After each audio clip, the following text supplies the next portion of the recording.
O Cambly tá com um super mega presentão para esse mês de dezembro.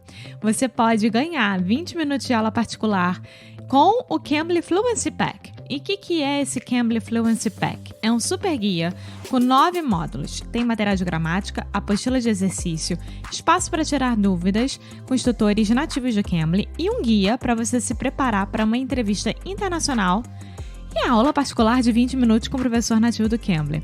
Isso tudo você pode aproveitar com o meu código, né? Você vai botar lá Inglês Unicru 2021 e você vai ganhar esse pacote. Vale muito, muito, muito a pena. Então, gente, para quem ainda não conhece o Cambly, entra no cambly.com ou no aplicativo do Cambly e vá lá. Seja feliz!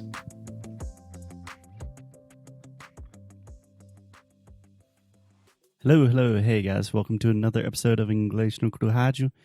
My name is Foster Hodge. I am your English teacher, your guide, your cult leader. Cult leader. And he's here with me, Alexia, the guinea pig of English Unicru. Guinea pig. Guinea pig. Oink oink. Huh? Oink. No, they don't do oink oink. This is a pig. I'm a guinea pig. But in Portuguese, do pigs make an oink sound? Yeah. That is another fascinating topic, just the sounds that animals make in different languages. But today, that's not what we're talking about. What are we talking about, Foster? Today on the show, actually, this entire week on the show, we are talking about untranslatable words. Yeah. So each language has an untranslatable word. That's where I wanted to start, Alexia. The word untranslatable. Untranslatable. One more time. Untranslatable. Yes, untranslatable words. So first, let me just get your opinion on untranslatable words. What do you think? Is it a cool thing? Is it a real thing? Because part of me kind of thinks it's fake, you know. Most words do have a translation. Perhaps they're not as direct or as concise, but I don't know. What do you think? I think that every word has a way to be understandable, not a direct translation at all.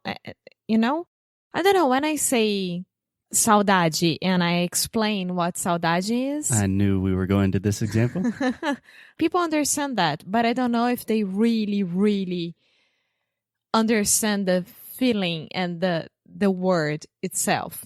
Exactly. And that's why I think these untranslatable words are so interesting. So all over the internet, you can find 15 words in Norwegian that do not exist in English. Tons of lists like that. And honestly, I think that's kind of bullshit. I mean, it's cool, but it's just like clickbait, you know? Like, ooh, they have this crazy word in Norwegian. But I think the saudade example is a really good example, and we will talk more about saudade this week. But I think essentially you could translate saudade to nostalgia, or being nostalgic, or feeling a longing. Don't start talking about it. Yeah, but I'm saying that does not capture the true essence of the sentiment and feeling. Yeah, it's not only I miss you. It's much more than that. Precisely.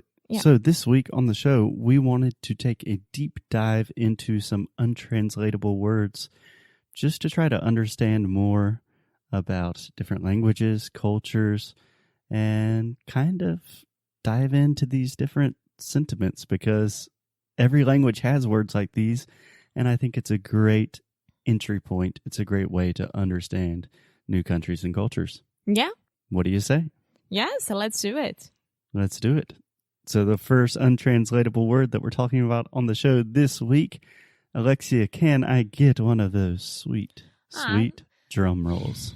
Seriously. I am being dead serious. I don't like doing it, but that's fine. See? You can do it from now on. That's not a drum roll. That's coming from the back of my throat, and it's not very reliable. Anyway, the first word of the week comes from Denmark, comes from Danish, and it is HYGGE. HYGGE. Or IGE. HYGGE. What is an HYGGE? I don't know. H. Why do I say HYGGE? Because I was reading the HY. Yeah, HY. So we were talking about HYGGE, which is HYGGE. I just created a new alphabet. Yeah, so, okay. A new invented letter on the show. You heard it here first. So, HYGGE, Amo, what is it? Actually, first, do you just want to read the definition that we took from Wikipedia, and then we'll give our own take? Yeah. So, HYGGE is a quality of coziness that makes a person feel content and comfortable. It's also often used as an adjective, meaning cozy or comfortable. Okay, that's a very repetitive definition. Can I give you just a couple corrections, Amo? Okay, let's read this together. You said HYGGE is a quality of coziness that makes a person feel content. Content. So in the word content, if you are using this as an adjective, like I feel content, that means that you feel happy, satisfied, you're good, right? Yeah. You have a question? I Alexia's do. raising her hand. Again, this is a podcast, an audio medium. But content also can be used as a content, right? I'm writing a content for the blog. Okay, a general rule, if you're trying to explain a word, do not use that word to try to explain that word. So here, Alexia, we have content as an adjective, which means happy, satisfied, you're content. Content. Yeah. We also have content. We spell this the exact same way, but it's pronounced differently. And this is used as a noun to mean like material, resources, content. Okay. Okay. So I was right. Not the first time. No. When I tried to explain the second time. Kind of. I have an A for effort. I appreciate your effort. Okay, so essentially we have HYGGE, which comes from Danish.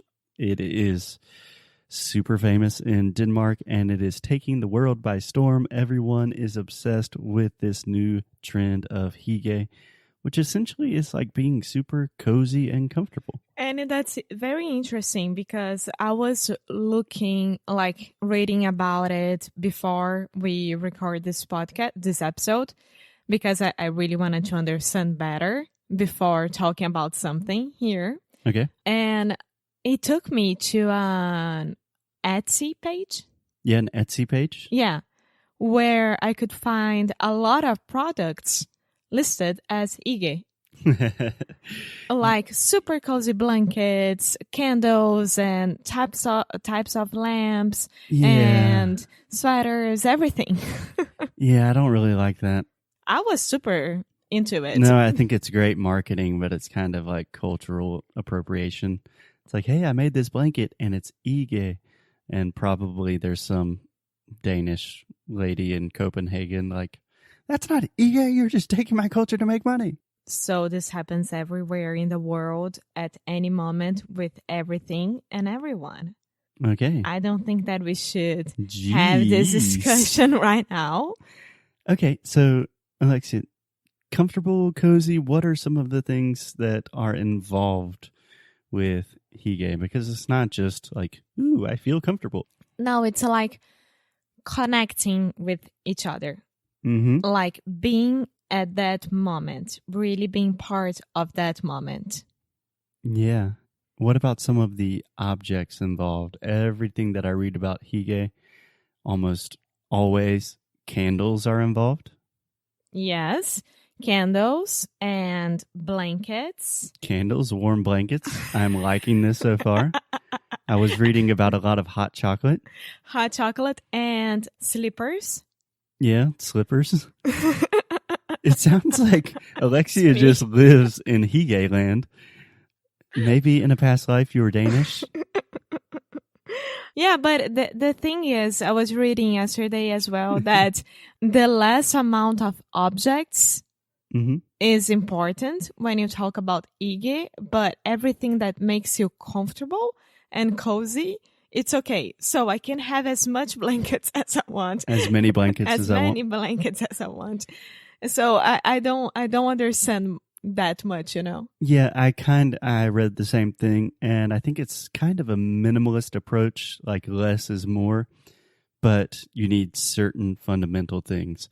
So you need blankets, you need some comfy slippers, you need a lot of candles, which seems a little bit dangerous, and maybe some hot chocolate, and you need good friends or family. Yeah. Because HYGGE is best experienced when shared. But that's it. You definitely don't need cell phones. You don't need a TV. Yeah. So that's HYGGE. Do you know how to pronounce it perfectly? I think HYGGE. HYGGE? Yeah. HYGGE. Why? What are we doing? I'm trying to find HYGGE. Okay. HYGGE. We probably should have done that before the show. You could have already had the pronunciation up. But while Alexia is looking for the pronunciation on the internet, super professional. I know. Okay. Æbleskiver og hygge. HYGGE. HYGGE. HYGGE. Okay. Anyway, HYGGE. Alexia, do you think that cozy or comfortable is an appropriate translation? Do you think it really captures the essence?